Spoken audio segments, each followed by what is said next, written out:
Alright? The great day of the Lord is near. Oh, yes, not for them.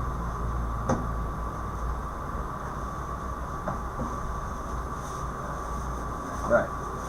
You could, you just, if you want to expand, it's up to you. I don't think you could do that. You could see yours, they wouldn't see it that way. Alright, so you go ahead. probably, You can see that. Yeah, you could do it. Yeah. Nice. Alright. Yeah, good. So the reading says, taken from faith we live by, 3:43. The great day of the Lord is near. It is near and hasted greatly. Even the voice of the day of the Lord. The mighty man shall cry there bitterly. Okay, we are near the close of time. I have been shown that the retributive judgments of God are already in the land. The Lord has given us warning of the events about to take place. So of course, when we look at the events that are taking place in the world right now, yes, we can safely say that God's retributive judgment is actually on the earth as we speak. Alright? What does it mean for us as a people, as a church? Those who are drinking from the same fountain of blessing will draw nearer together. Truth dwelling in the hearts of believers will lead to blessed and happy assimilation. Thus will be answered the prayer of Christ that his disciples might be one, even as he is one with the Father. For this oneness, every truly converted heart will be striving. Amen? Yeah. So in times like these, brethren, we ought to be seeking for oneness, of course with like-minded persons, alright, in the faith. Because something else is taking place. A union is taking place that is separate from this union that we are striving to achieve. Alright, the final paragraph says, with the ungodly, there will be a deceptive harmony. That's right. That but partially conceals a perpetual discord. So, whilst God's church is supposed to be uniting under the same doctrine, having one mind, right? One spirit, and these things, there's another entity that is united under Satan's banner. And it's only obvious that they are seeking to fight against God through the persons of his people. Okay? So we need to understand which side we stand on. Alright?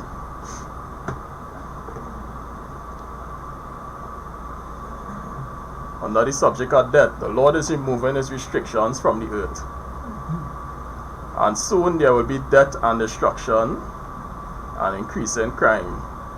Already we are seeing an increase in these things taking place on the earth. Those who are without God's protection will find no safety in any place or position. So it's important that we make sure that we have God's protection. Alright? Yeah. We cannot really save ourselves from these things. Right? We can we might seek to avoid certain places or place security systems in a place and all these different things. Alright? These things wouldn't necessarily protect us. We need to seek God for protection in a time like this. Alright? Especially we believe that we are living in the last days. And we are preparing ourselves for translation. Alright? So God is the only one who can protect us from these things. So it means to say that we ought not to fear or live in a state of fear. Okay?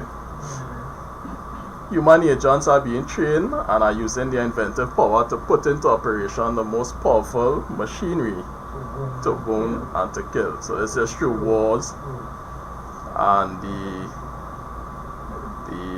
equipment, the guns, the bombs and all these different things that are being invented, for mass destruction and all the other implements through food and all these different things, right? That Satan is using to destroy mankind. Disasters by rail will become more and more frequent. confusion, collision, and death without a moment's warning will occur on great lines of travel. The end is near, probation is closing. Oh, let us seek God while he may be found. Call upon him while he is near. Okay, brethren, this is a time in Earth's history where we need to seek to get closer to God. Alright? The things of this world, these are things we ought to be shunning. Alright?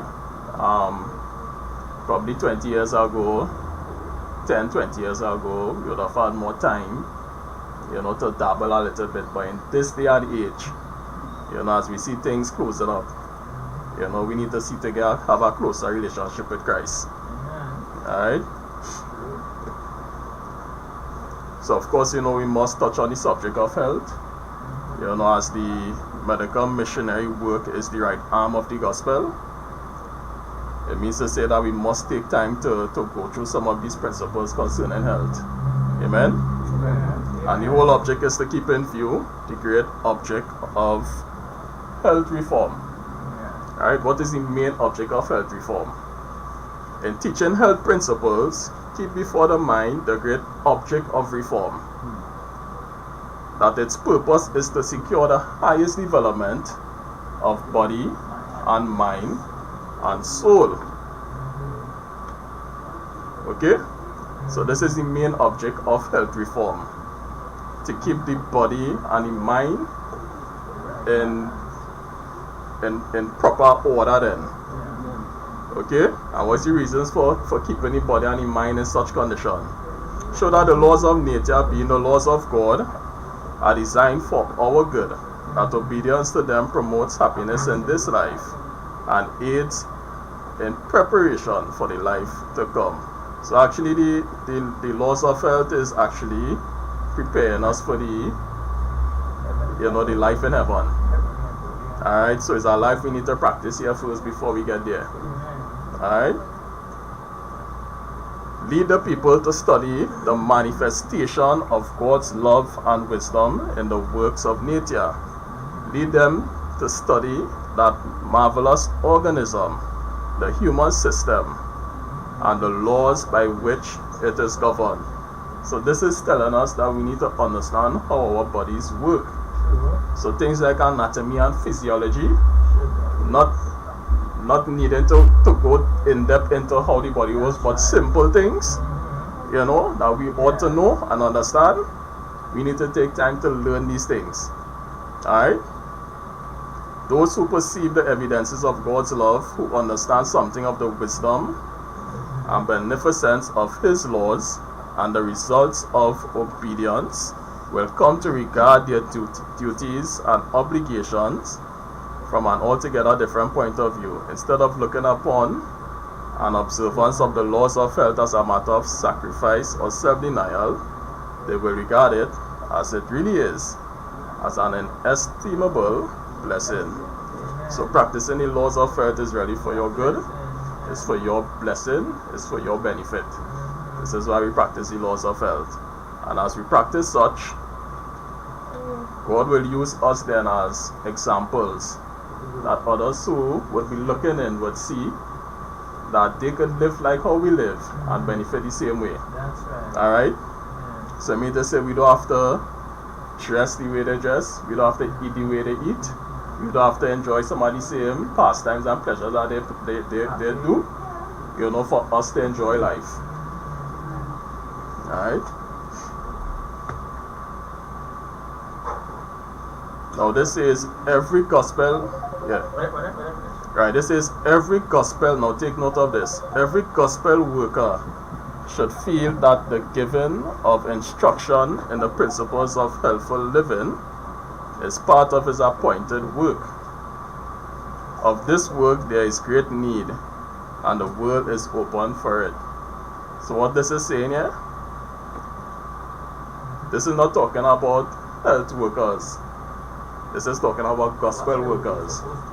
So if you consider yourself a gospel worker, a minister of the word of God, part of your work is to also give the health message. Of course. Right? And what's the reason? The world is open for it. Now we would have had instances where we went on the field and certain individuals wasn't interested in the gospel material.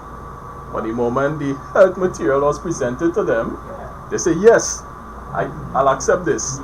And this is why we learn that that would be the opening wedge to the gospel. So if they see virtue in the health message that they receive, it can lead them to also accepting the gospel that was given to them via the track, the health track. Yeah? So then there's virtue, there's great virtue in making sure to include a subject on health. You know, as we go about to do the work of spreading the gospel.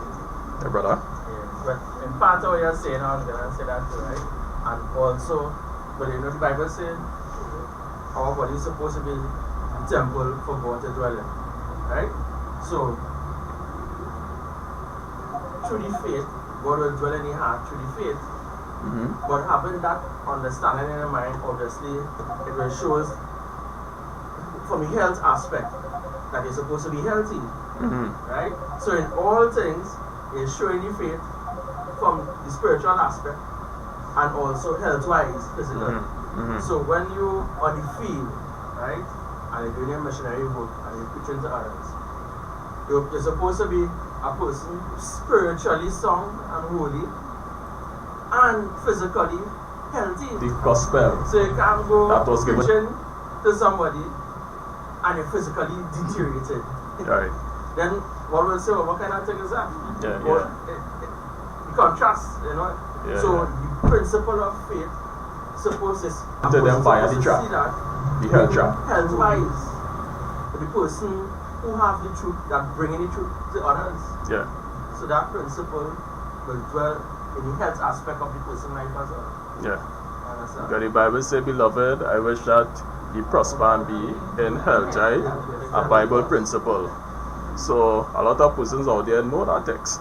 Right? So you presenting to them, you know, which ought to be leading by example. Right? Your health itself must be intact. Right? Now the evangelistic work is both a physical, well, it's actually a physical, mental and spiritual type of work. Alright? Physically, we are physically putting ourselves out there. Right? It includes walking, it includes standing for some time. Right? It includes standing, you know, exposing yourself to the elements and all these different things. We will be exposed out there. Right? The evangelistic work is not to be done on Zoom. Right? Or on Google Meet. Eventually, we are going to be restricted from even using these things. So it's a physical, face-to-face work where we need to go out there, right, and interact with the people, mingle with the people. These people will be carrying diseases, right, as all of us may carry, right. So we will be exposed, right. Pollution in the air, we will be out open to the elements. So we must be, God is looking for a fit, able persons then to carry the gospel. Is divinity combining with man, with humanity. That is the method that God is using. Just as He used Christ's divinity with humanity, that is the method God is using to carry the gospel. So we cannot overlook the humanity side of it, right? Which would represent the laws of health. And we also learn that the laws of health is just as good as the moral laws.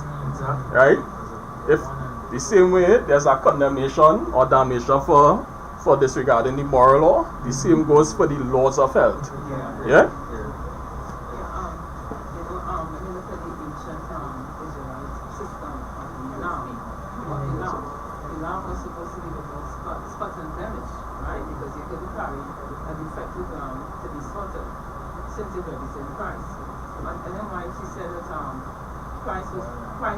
Christ was what God wanted all humanity to be. Right. So we look at, we speak about his blemish, she said he was sin-free, he was sinless. But also she said he was healthy. Right? Jesus was a healthy person. Jesus was no sickly person. Right. So again, it shows even the Messiah himself being the Messiah and being delivered out front and blemish. He had physical health. Right. Now, next thing is that now we look at what is happening with the technology and people get a lot of easy, especially with the COVID. Churches have been closed down for two years, but we could have gone out, you know, it's not like they couldn't go. But this whole system, it's called human beings making them lazy. Yeah. People don't want to go to the hot sun. You know, we don't want to do these kind of things. And you can see where it's something we have to get out of. Yeah. You look at the Bible again. You see Jesus going from Jerusalem all the way to Zidon. You know, they were walking On foot. Right, and just taking hot Yeah. sun. I mean, if my mom just came from Jerusalem, she was telling me, she said really hot. Yeah. Nothing like how hot our heat is. Yet they have to do a lot of walking. Right? So Yeah. I'm saying that again too.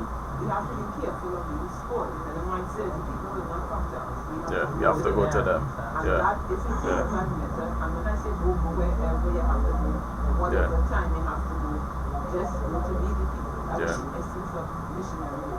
Yeah. Self-sacrifice. And I realize it's a plan of the devil, but of course, you know, whilst Satan may plan, God will allow his will to be done even within that plan, right? That's right. So Satan's plan was to get people indoor, right? Away from interacting with other people. Hence the COVID, right? It had many plans within the COVID, but that is one of them. Yeah. Right? And get them used to being inside. Away from the natural things, the oxygen, the sun and these things, right? Which is getting them more sick. But building the dependency now on online, that online virtual lifestyle, right? Where some persons no longer see interest in fellowshipping, right? Which is a whole different experience, right?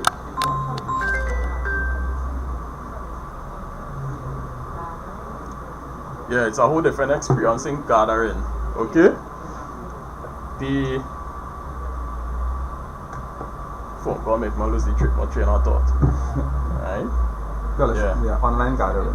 Right, so Online. Brethren, take off your handsets while in the house of God. Right? Yeah. So Satan is using that as a plan to hamper the work, right? The ministering of the gospel. Okay? People are becoming fearful of people now. You see? That was not Christ. Christ mingled with the people. And as he saw opportunity, he would spread the gospel. Right? And this is the same principle we ought to set, right? So again, the subject is health. And the main thing we need to understand is that we must have health of mind. Okay? Because the mind itself is engaged in spreading the gospel. We must have a sound mind. And that goes back to everything we consume. Right? The mind itself is negatively impacted by what we consume. And consumption is not only through the mouth, by what we eat. Consumption is what we look at, what we hear, right? The avenues to the soul, that is what we consume. And all these things have a negative impact on our minds. Okay?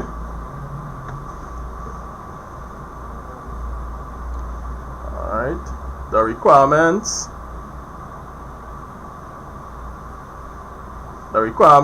of God must be brought home to the conscience. Men and women must be awakened to the duty of self-mastery, the need of purity, freedom from every depraving appetite and defiling habit.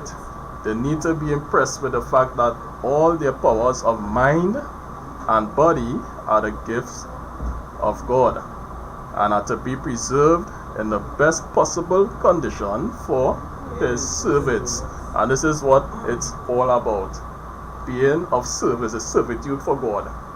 Okay? And the physical must be properly taken care of, even the mental and the spiritual, to have us fit then, or well fit for the service of God. Alright? So it's not really about us, you know. It's about how God could use us, alright, to do His work. God wouldn't overlook the fact that you are treating anybody bad, right, or eating the wrong foods, or doing the wrong lifestyle practices. He wouldn't overlook these things and say, or give you a blight then, and give you that spiritual endowment then, to still carry His work. The physical will affect the spiritual. Yeah? Right? So that's the foundation, brethren. That is set. We understand our objective. You understand the health ministry is very vital. I read somewhere Sister White say that the health ministry, the medical missionary work would actually be the final work on this earth. And she also said all ministers, Right? all ministers supposed to Yeah. do it. Because when you look at Christ's work, he did more healing than he did teaching and preaching. It was more healing. He was actually doing the health ministry. And that is what brought the multitudes. That the fact that he was able to heal. And of course, it was an opportunity to spread the gospel, to teach them spiritual things. Yeah? Because people are really broken. Yeah. So you really need to meet them there first before you're giving them the whole Bible, and they can't Right. just sit for the broken. Yeah, so we need to meet them where they are at, and then bring them up. Yeah. Alright? So, this will bring us to one of the main subjects for today, which is mole. Alright? I know Brother West and myself was having a slight discussion about it yesterday. Myself, I had an experience with it just recently. Alright? So I see the importance of bringing this subject to the fore. Alright? Everyone here understand what is mole and how dangerous mole is? So we look into what causes mole, right? Mole in the home is caused by excess humidity. Around the time when we were having the little floods and thing in the country, I think we had rain almost every day, right? For that entire week. I would speak for a little bit on my experience, right? That entire week, the sun wasn't even out, right? It was just heavy overcast and rain. And by, what I noticed in my bedroom, on the wooden cupboards, you see a little film, a white film, right? Yeah, on the doors of the cupboard. So obviously I noticed it as mole, but I was surprised. It seems like it would just appear overnight. Alright, but of course, mole, because it's so fine, it takes some time after it develop and it grow and it mature. It becomes like a little white gray, and then it becomes black. But it starts at a fine size that you wouldn't see to the naked eye. Alright, so that would have been fostering and building up to the point where it became visible. So it was mole, and to my mind I was like, oh, but I understand because the humidity levels, the sun wasn't out, the wind wasn't even blowing, constantly moist every day, the humidity levels increase, and that is an environment for mole to strive in. Alright? Right, so that's our next thing, right? Right, if the wood is an organic thing, the moisture in the wood is a foundation for mole to strive. Right, so all those are things to look at. Alright? And I got sick. I started to get a little throat infection. Alright, a little sore throat. Alright? For like 2 days. Of course I used things to fight it off. But I understood that it came directly from the mole situation. Alright? So obviously we'd look into what exactly causes it and ways to get rid of it, right?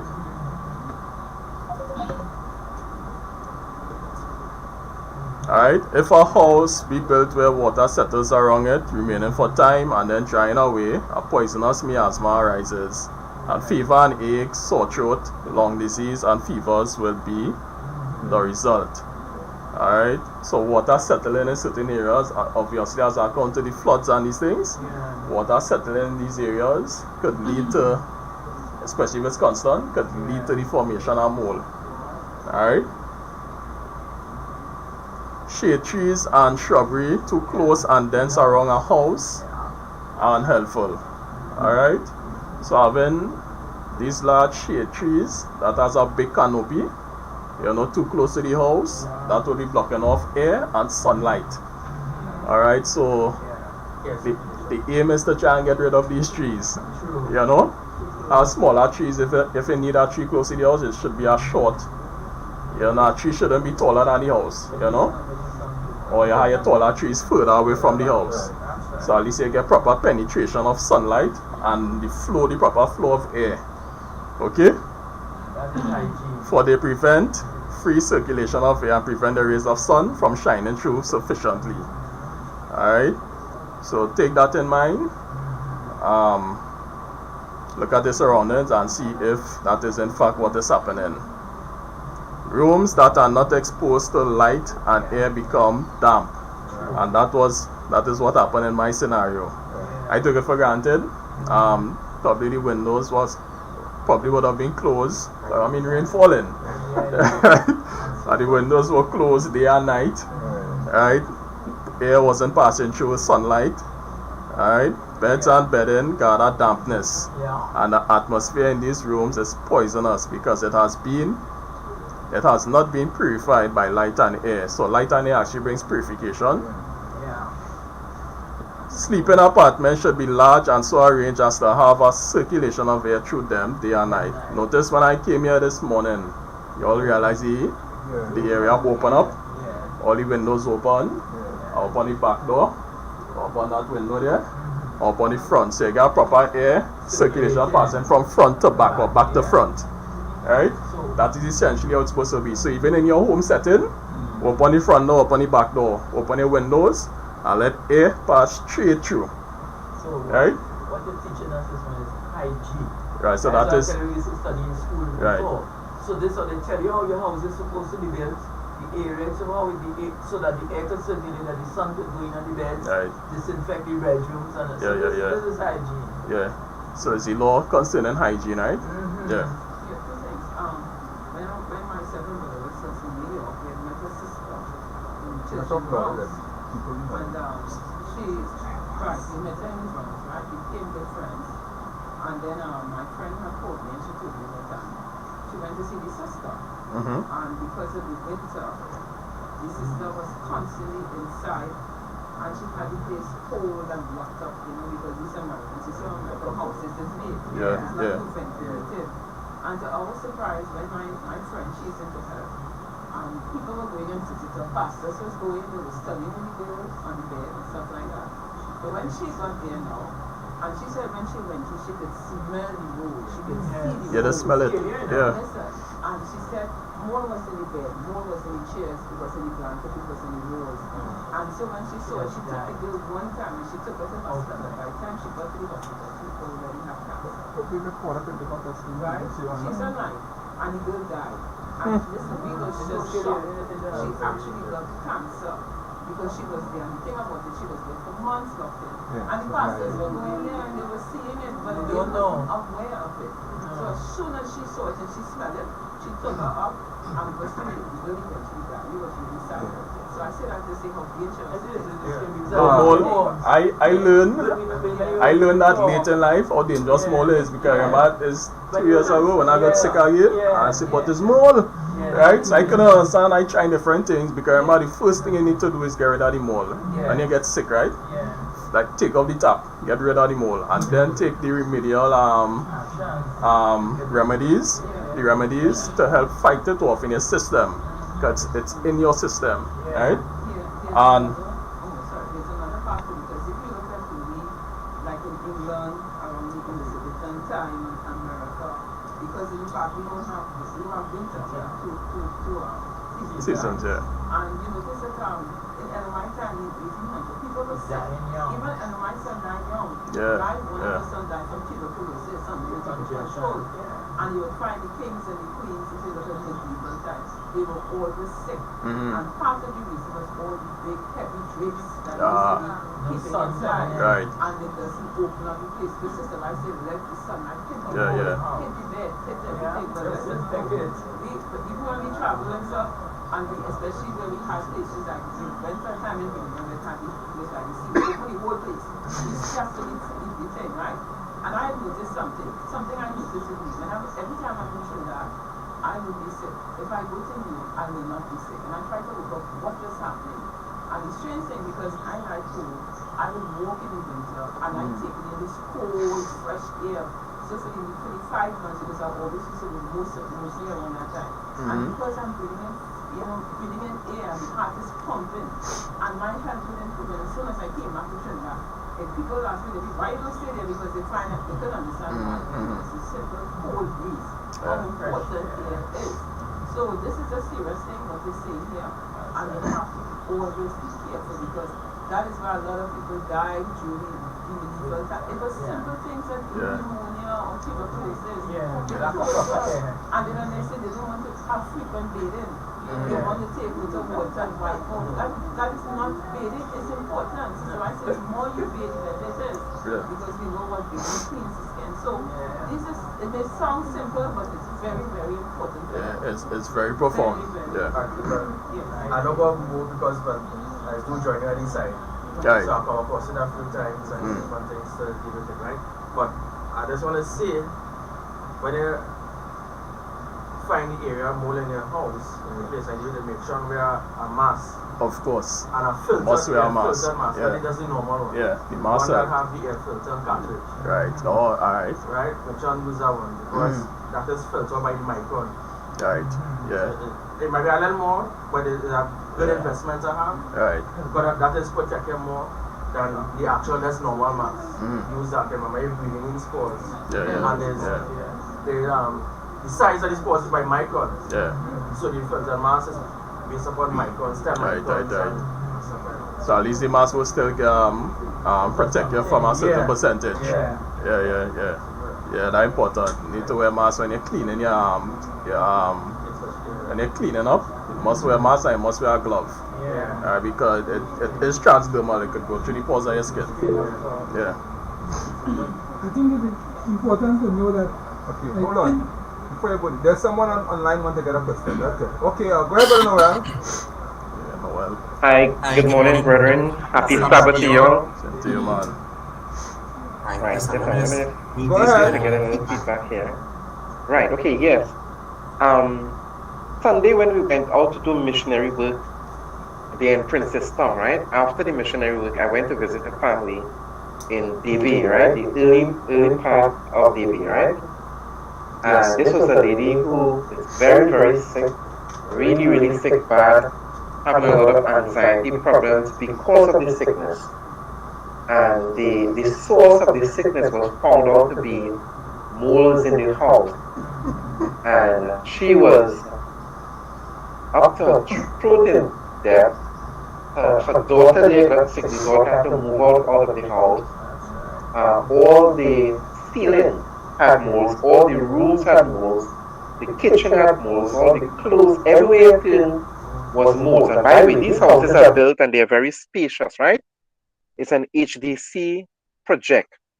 But the material that was used in building the house, when the rain fell heavily, it causes water seeped in certain parts and this mold infestation took place. So she's now taken an initiative with the HDC to get the materials down. She has been speaking to them over and over, but nothing happening.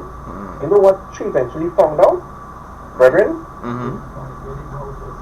400 homes in the area infested with the very mold. People are getting cancer, people are coming out with all types of respiratory disorders. It is also important to take note of the materials. And if these materials are damp or if they're exposed to moisture of any kind or if there's some leakage in the roof or water seeping in, it's very, very, very dangerous. It can literally cause your death.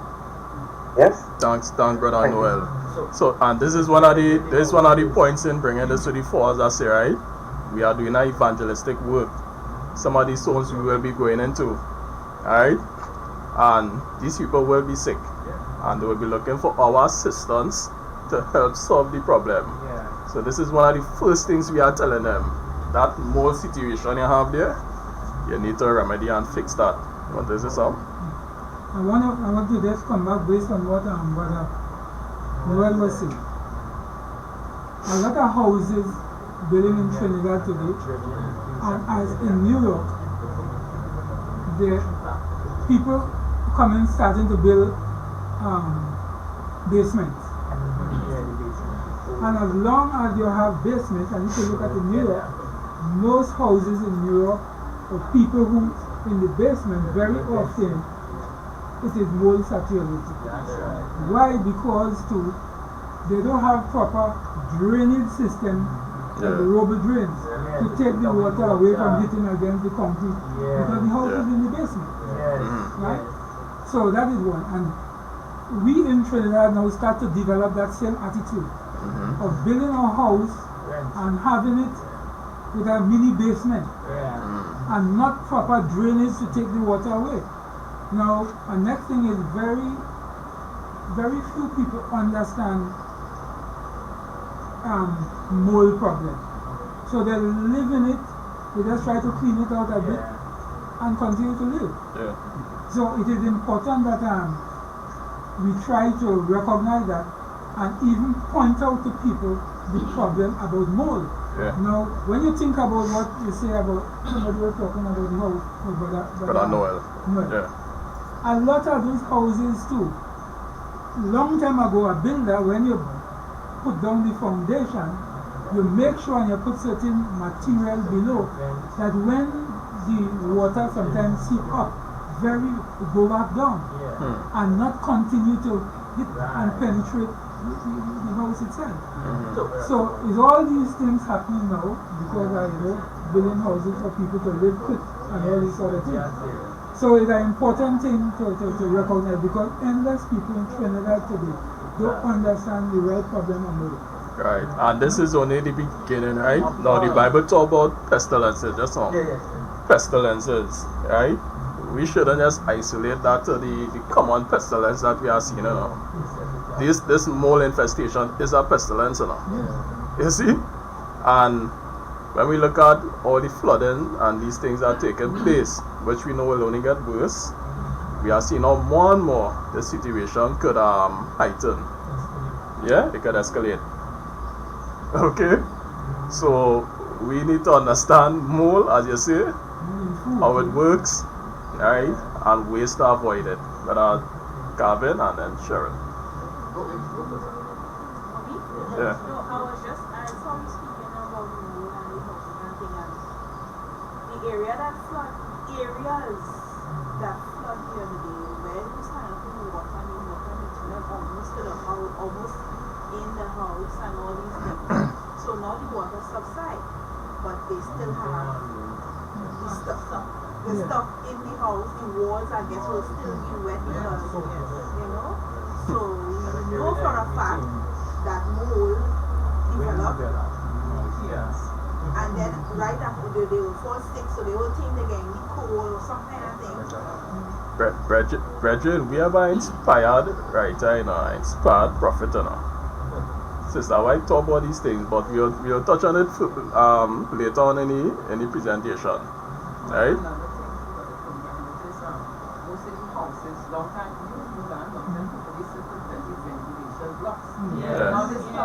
Right. One of the things we saw in Jamaica, we saw in Grenada, we saw in Barbados, and we was like, why do they put blocks and we were confused about that, because I remember long time people put ventilation, but houses being made now, all that was important to keep the fresh air in. Even with us, as you all know, we had gotten, we even made them brother, 6 rooms of our place, where the rest about 25 buckets. 15 buckets of one room. 6 of flood water, 25 buckets of this of the room. And everything except we had 7 and 6 in the room system. And by the time we came, Gavin was there too, and we had to go and take up and listen. By the time we finished, we were down with fever. Two of us was down with fever. That's why you didn't see us for a while, because we get really sick. But again, our bodies, by the reason we need to drink herbs and take vinegar and bleach and clean up walls and listen, it was something that we actually got sick from just the water touching our feet and our hands. You see, so the thing that really is because Gavin is asthmatic, so we keep it rude. But listen, first I came down and I tell him, real fever. And he went to know where this fever is cold. So the body fighting the pathogens that enter the bloodstream, So So this modern day, the modern style of building houses and how we even furnish our houses, it could lead to our demise.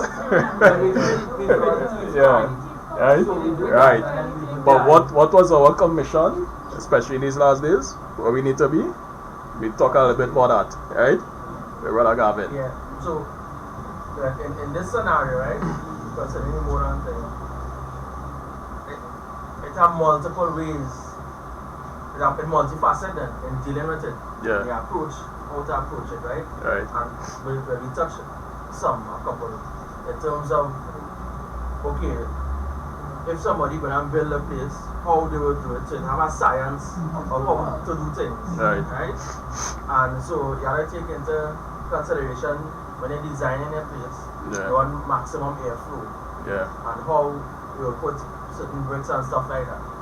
So, I mean, okay, realistically, people had that in their mind, they just want to chop a foundation, chop some walls, move over my head, and I go. Yeah. So that is the scenario when you go in the field, you go and meet with, you'll Right. see all kind of people build a house in all kind of places and all kind of things, right?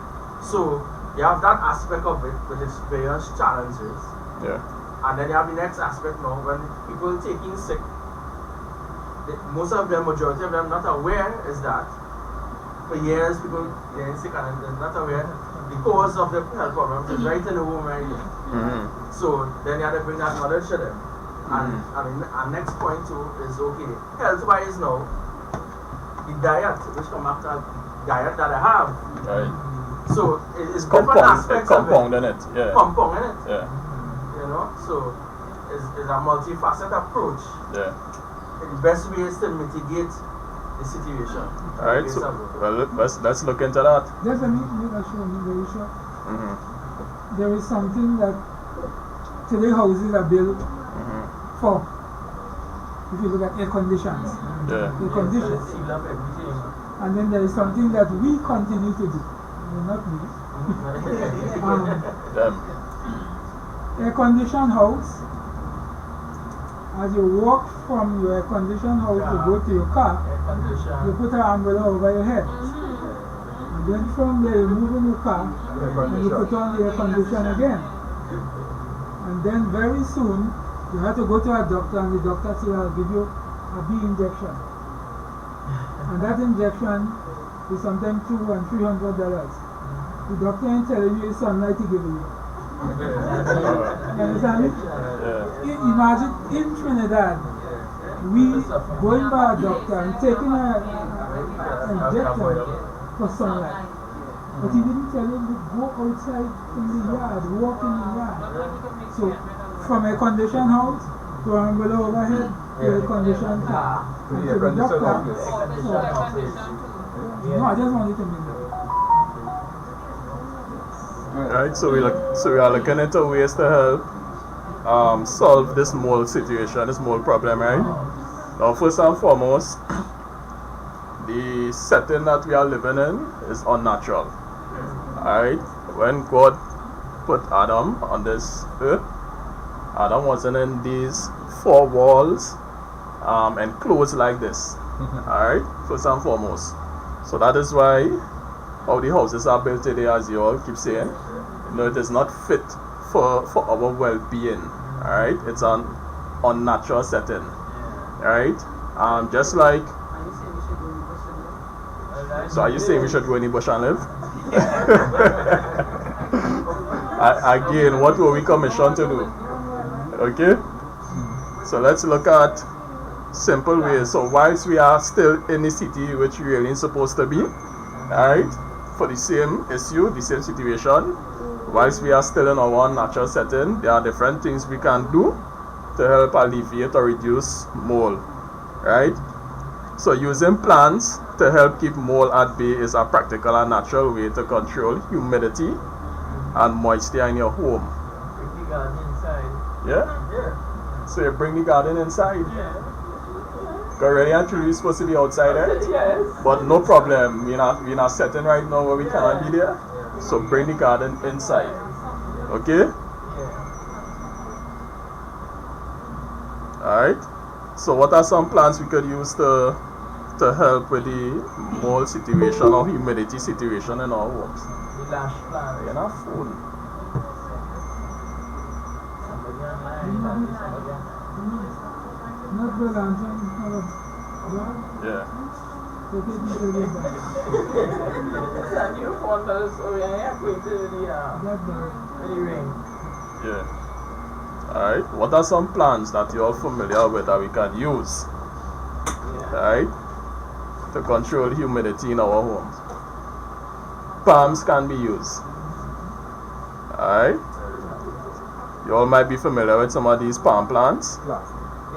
Alright, the areca palm, the bamboo palm, the lady palm. Essentially any palm that we usually grow down here. Yeah.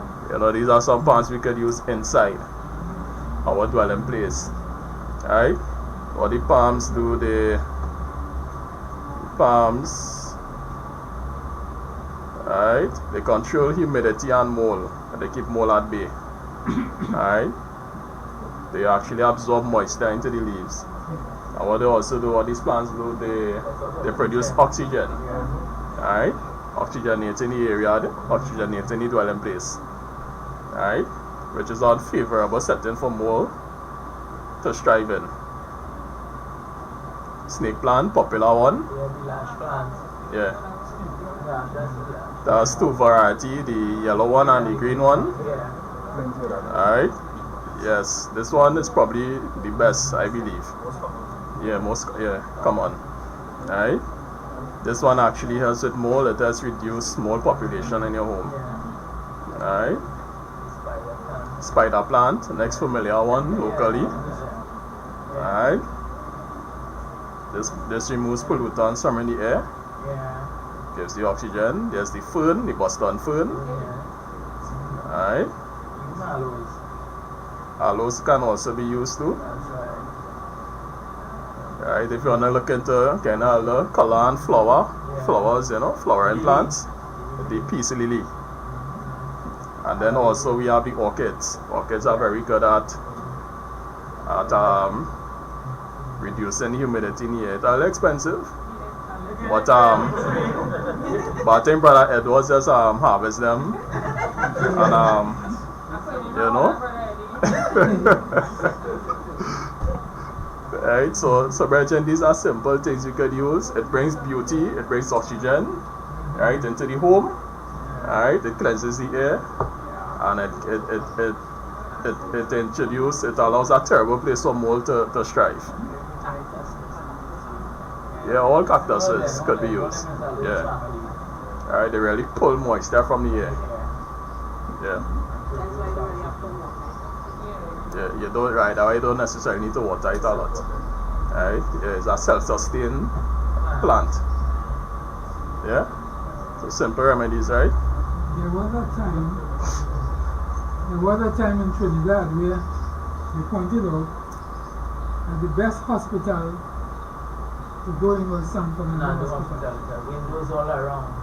But very lately they start to build different parts where they close it. But if you look at San Fernando Hospital is really made open up. All around is glass. All around. Yeah, always. You know? So again too, but remember that is where doctors are. And the doctors stop looking at the goodness of the open and start to allow it to be closed down. That is why sister, I talk about the sanitariums, they must have these nice fields and Open up areas. They must have that. Anytime we open a sanitarium, that is a building. They must have things here because they could sit, because part of the public is really nature. Yeah. Sunlight, plants, and So I'll use this to, I don't think I should go on to the next part of the presentation because still have Brother West present. But I'll use that to end this subject, alright? Regarding the mold situation. So of course, you know, ways to remediate, as I say, bringing the plants in. If there is mold, visible mold especially, the method is to clean it. Alright? Put on the mask, put on gloves, and use vinegar, use white vinegar. Yeah, use white vinegar. I wouldn't recommend anything else but white vinegar. And spray the walls, spray wherever there is the mold exists. Raw. Quite strong, yeah. Don't dilute it. Right. On the walls, on the cupboards, wherever the mold exists, You spray. You leave it for some time and then come back in with a cloth and a gloves, with gloves on, and wipe it up. Alright? Make sure the windows open, make sure the curtains pull. Alright? That is a decent way to help mitigate the physical mold situation. If you build in your own house, Right. make sure So that- regarding building a house, in this day and age, we ought not to be building houses in the city. Right? Our commission is to go in the country. And notice the virtues in going in the country, right? Building a country setting. A country home would not be built like a home in the city. Correct? It actually wouldn't be built the same way. What you said? Baking soda and everything. Right, so baking soda can be used too. Alright. Alright. It's better to put the house high, they can have the Breeze breeze blowing. Right. Right. You know what I mean? Yes. Yeah. She did say go high. Yeah. Right? Right. No, you can put your boo-boo. Yeah. Now we don't worry about that, man. That, If you could put it Have high. less things in your house. yeah. You have your house cluttered as well. Yeah, that's right. People, a lot of people just put up a lot of things. Yeah. So practice minimalism in your home. Alright. We are seeking to leave this earth soon. So we don't need all these material, all these things in our home. Alright? Some people have a practice too. Fans and extractor fans. Yes. The extractor helps in the better. There's a practice of some people too that, you make a bread and it start to get moldy. And you cut out the piece. You cut out the piece and you continue to eat. Very nasty. But there is something that start to happen in the bread already. Long time. That, Spread all over that So the key thing is that when it starts to happen, you have to get rid of it. Yeah. fruits too. Yeah. Right? So even in our foods it have mold, right? Yeah. Right, so that is why even as the mold enters our system, what do we do? You know, I think we spend enough time talking about The mold. taking time to detox your blood, detox your system, cleanse your system. Your food itself is supposed to be naturally detoxing and cleansing you. Right, especially if you are consuming a high fruit-based diet. Especially morning times you consume a lot of fruits. The morning time is the time when the body is continuing the cleansing from overnight. Right? So if you allow high hydration fruits, pawpaw, watermelon, pineapple, once you can get good sources of them, you allow these things, it will hydrate the cells, it will flush and it will cleanse. Alright? Increase your water intake. These are natural ways to detox your system. Alright? Avoid too much of the processed and cooked foods then. Alright? Not saying no eat it, but in moderation.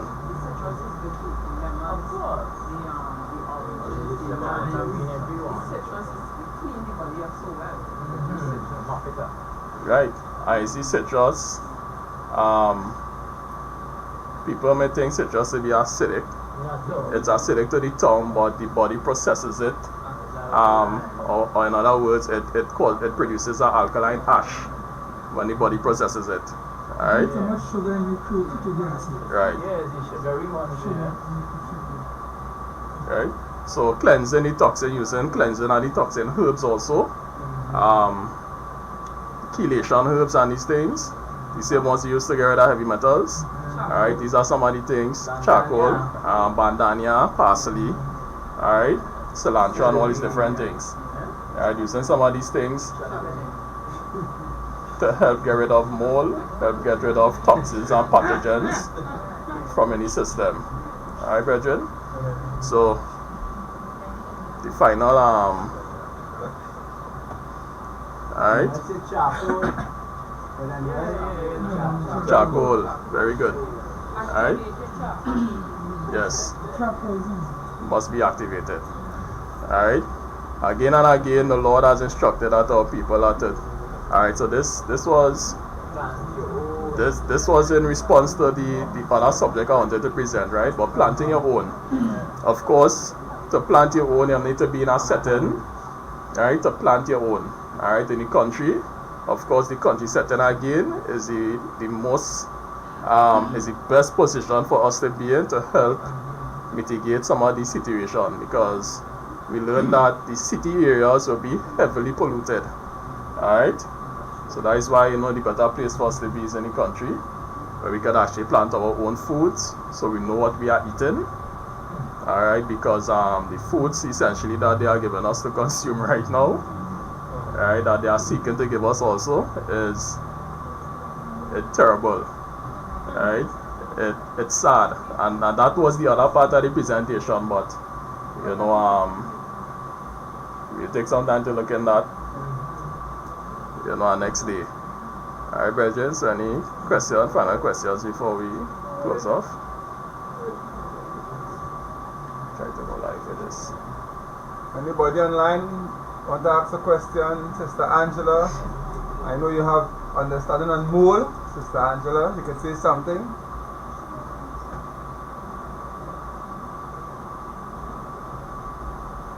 Well, Noel, anyone else? I want to answer a question, right? Based on what we have on the screen there, we have told more or less the state to go in the country, but when they're embedded in the town, it takes money to make them move. Everybody does have money to make them move. How do we go about moving? I believe God will provide a way, right? Because if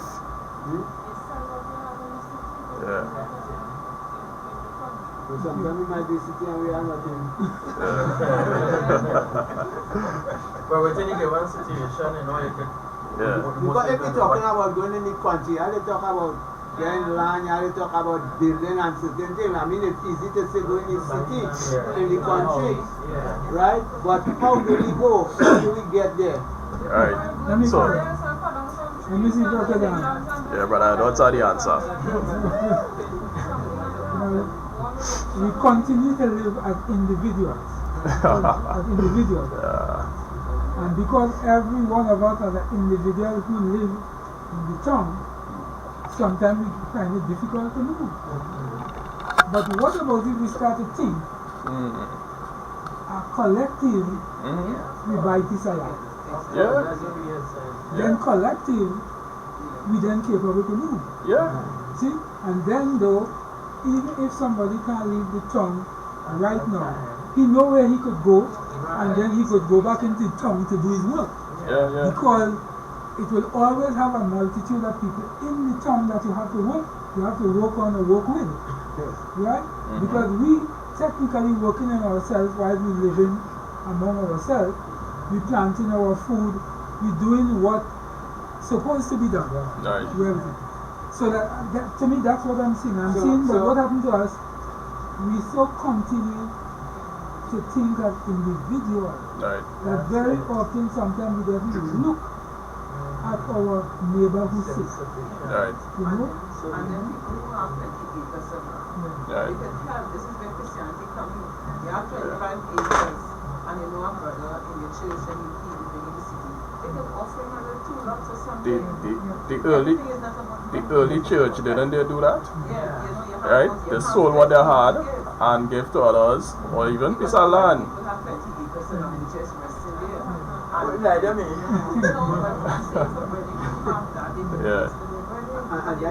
have somebody not my alone. That's the point. You see, it's easy to say, brother, Everybody's family business, so you can't just take it and dispense. I'm trying hard now at this point in time, to get families to go back on the land, go back home. So we're preparing that, so that's going on. It's the same way too, that in Valencia, where we have this land with my mother-in-law, I have discussion with my mother-in-law, husband, children, and starting to think to them about what we should do, what we should plant and so. But it's a bit of headache. Because like it's taking long for simple things, you know, but because they're not like-minded as you. Yes. You see, that's the point. Now, if we had to apply this, it must be from a collective Christ-minded move.